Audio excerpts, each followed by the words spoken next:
welcome back again. So we've got a great app. Things are going good. The thing that we want to be able to do is the rest of what's called CRUD. So CRUD is an acronym that people use. CRUD stands for create, read, update, delete. So CRUD, CRUD. And right now we've got create, because we can add things. We've got read, because we can display it. But we don't have update and we don't have delete. So those are the things we want to fix. Now what we're going to do is we're going to start by having a way to do those updates and those deletes. And where we're going to start is with HTML. So we're going to make another column. So we've got the quote column, we've got the movie column, and then I just copied the movie column to make one more. Let's go ahead and call it, I don't know, edit. Seems like a good name. And whenever we add a column up there, we're also going to have to add a TD in the actual body. And what I want to do in this TD is I want to have two little buttons. I want to have one button for edit, and I want to have one button to delete. And what we're going to do is we're going to use some Bootstrap just to kind of make these things look pretty. Just because we've been looking up some Bootstrap things already, I think that I'm just going to type this one, and then we'll let you look up in the references later if you so desire. But what we want to do is we want to have a grand total of two buttons. I like to always say that it's of type button. That's just me. We're going to make it Bootstrap buttons. We're going to put some Bootstrap classes on it. Maybe some more screen real estate here. All Bootstrap classes need, or all Bootstrap buttons need the class BTN. And then what you can do is you can make it a different color. So there's BTN success, which is green, primary, which is blue, danger, which is red. And this button is going to be a BTN extra small. So it's pretty easy to read the Bootstrap classes there, not too bad at all. And what we're going to do with this button is we could obviously put the word edit in there. That would be a fine thing to do, would just say edit. But instead I want to put an icon in there. There's a couple different ways to add icons, but we're going to do the Bootstrap way this time. And Bootstrap, the way it works, and you can go look up their glyph icon information. I'm just going to type it here. Glyph icon, glyph icon hyphen pencil. Spelling is important. If you typo, it doesn't work. So make sure you write glyph icon and then glyph icon pencil. And then a span has to be closed. So that's going to make a pencil icon that's green. And that is for edit. Let's also make another one that's red for delete. So we're just going to say BTN danger. And instead of pencil here, we're going to type trash. So what this should do is every single row should have two buttons on it. Clicking those buttons does nothing yet, but you can see that they show up, right? So we've got a cool little edit and delete button on every row. If you're making a real web app, you have to worry about look. You have to decide if you want them always visible. Lots of choices. This is how we're going to do ours. Ours is going to be a little simple in that regard. So let's go ahead and have these buttons do something. So let's go ahead and add a click listener. So you can put this wherever you want. I'm just going to say click, and I'm going to have it do something, and then I'm going to go ahead and just copy that much because I'm going to have the other button do something too. So the top button, what it's going to do is it's going to call a function called edit, and it's just going to pass in the movie quote. So it's going to say, hey, edit this movie quote, and then we're just going to let TypeScript handle it from there. The delete button, sometimes I say the word remove, sometimes I say the word delete. I'm not consistent about it, but we're going to say remove this movie quote. And it actually turns out that whenever you're removing a movie quote, you don't really need the movie and the quote and the key. You really just need the key. So what I'm going to do is I'm going to be a little sneakier, and I'm going to go ahead and pass in the key. If you don't like this and you want to pass in the whole movie quote, that's fine with me. The thing that I dislike about it is now my HTML has to know how Angular works, and it has to know that this thing has a dollar key. Whereas if you did this in TypeScript, then you wouldn't have to know that when you pass it. I don't care. I know that it has a key. I use Angular all the time. But if you're like a coding snob, probably not appropriate to put that in your HTML. because we could encapsulate that knowledge in a different place, but I'm simply not that worried about it. Let's make those two functions. Got up on my high horse there. Got to come back down and remember what I'm trying to do. So I'm trying to make a function called edit, which is going to get past a movie quote, which is a genuine movie quote. Edit, by the way, returns nothing, so it's void. Remove got past a movie quote key, which was a string, because I happen to know that that's all I really need. We need to implement both of these. Remove is probably the easier one of the two, so let's do remove first.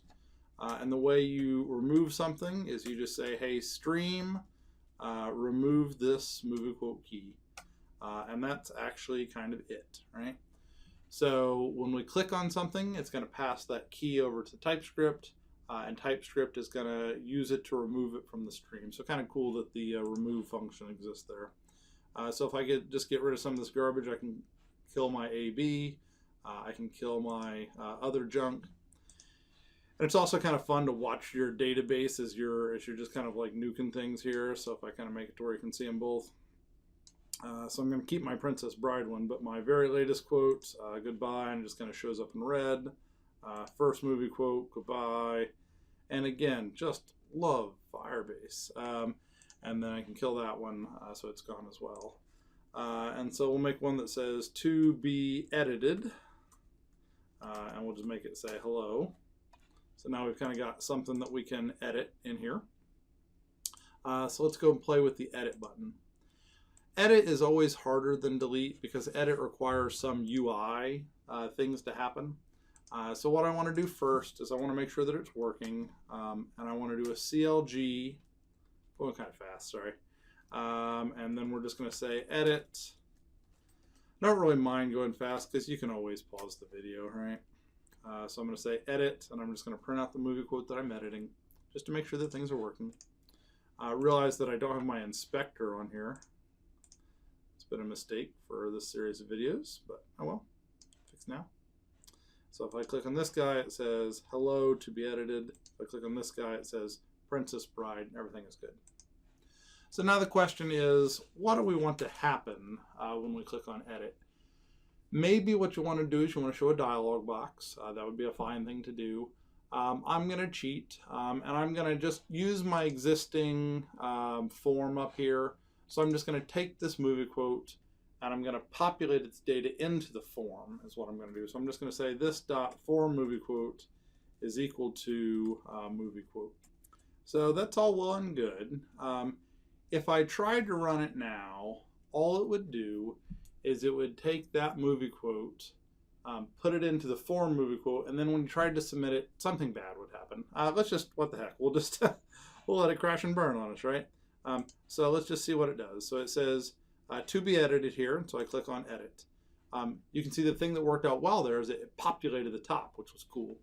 Now it still says submit, so let's just say I change it here. And you can see I'm typing 222s and it's changing down there as well. That's not really desirable to have it change down there, but I'm not going to worry about it for this app. The problem is when I hit submit, it duplicated it, right? So it actually took to be edited and it made a copy of it. And well, why did it make a copy of it? And it made a copy of it because we said to do a push, and it actually just did the push.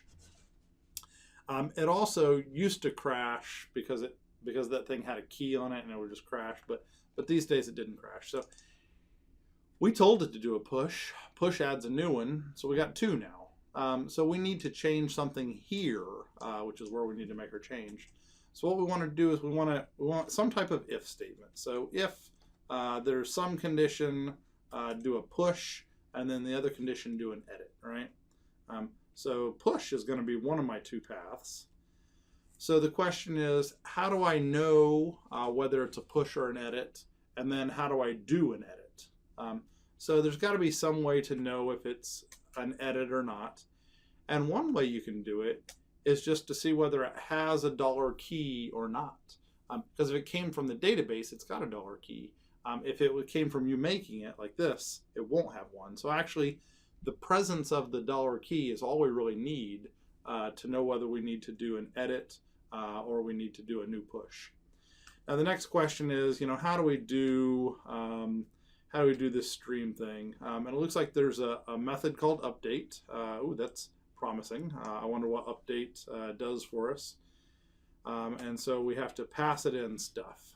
So we have to pass it in an item, which is a string or a reference, and then a value. So you have to pass it in a key and a value. Well, that's not too hard.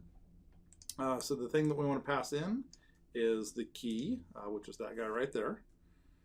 And then the value, so this is the new value that we want to put in. The easiest thing to do, if it lets you, is just to put in the form movie quote. Now, there's a little bit of a problem going on here, and I'm going to try it, and I'm going to see if it works. But if it doesn't work, I know it's wrong, right? And the problem is that we're pushing something up which already has a key, right? So we are setting this location to this value. And what that might do, just that we're worried about, is it might put in movie quote and $key into our database. It actually turns out that Firebase is smart enough to not allow you to do that. But it certainly might crash in your efforts to push it up. So let's just see what happens. So let's go back over here. So I've got this hello 222 on here, and I've got this to be edited. And I'll tell you what, I'm going to get rid of the 222 just so there's less going on. So I'm going to go back to this one, and I'm going to say hello, take 2. And as soon as I hit submit, we're going to see if it worked, and it looked like it worked, which is great. Now, to be honest, that used to crash on you because of that whole $key thing. But it looks like the latest version of Firebase has fixed that issue to where it no longer crashes. I had some things in the slide about how you could take it off, but I guess that we don't have to, right? Another thing that I would like to do though, before we wrap things up here, is I don't like this button saying submit. I would rather it said edit whenever it's about to be an edit. So let's fix that. So over in the HTML, back up to your form. You can see that right now, if we go find our form, there is a submit button right here. Now, what I want to do is instead of saying submit, I'm going to go ahead and make myself a little space first. Instead of just saying submit, I'm going to use mustache, and I'm going to see if my movie quote form movie quote is what it was called. Form, I can get there, movie quotes. If it has a $key, then I'm going to do one thing, and the thing I'm going to do is I'm going to say edit, and then if it doesn't, I'm going to do a submit. So a couple things are going on here. So instead of just saying submit, we're going to do this fancy thing. Let's talk about why this works. So why this works is we're using mustache. What mustache really does is it says, hey, here comes some JavaScript code, right? Some TypeScript. And this TypeScript needs to be an expression, and it needs to evaluate to a string. And the way I think of it is, imagine that you've got a function that returns a string. In the very last line, it says return, and then it's got a space, and then there's something there. Whatever can go in that spot in TypeScript can also go here. And ternaries are completely valid things to have be right there, right? So it's a ternary statement. And it says, hey, if this has a movie quote key, then say edit. If not, say submit. So now it should just change that button name. So right now it submits. So you can see right now it says submit. But as soon as I click on this edit button right here, it switches over to say edit. And I'm going to say just some other gibberish and then click edit. And then look at my database and see that it's changed as well. That all worked great. Now I'm going to delete it because it was just kind of a test. And I'm going to go check in my code. Cool. So I don't know. I like how easy some things are to do if you know how to use the tools, right? So here's what we added. There's this very last thing we added, which was the mustache to say edit or say submit. Most of the work was, of course, in the TypeScript this time. There was this seeing if it's got a key, and if it already has a key, do an update. And then we say update the key at this location. And put in there the form movie quote. And it was nice enough to us these days that it stripped off the $key field, and it didn't push that up for us, which was nice. And then we've got our edit and delete. And edit, it just set the form movie quote to be this quote, and then everything else was handled elsewhere. And then remove was easier. It just kind of just knocked it out, right? So it just kind of punched it out of there. So this is edit and delete. Cool. All right, so come back next time and we will deploy this thing to the world. It's going to be a pretty short video, so come back to finish things up. See you then. Bye.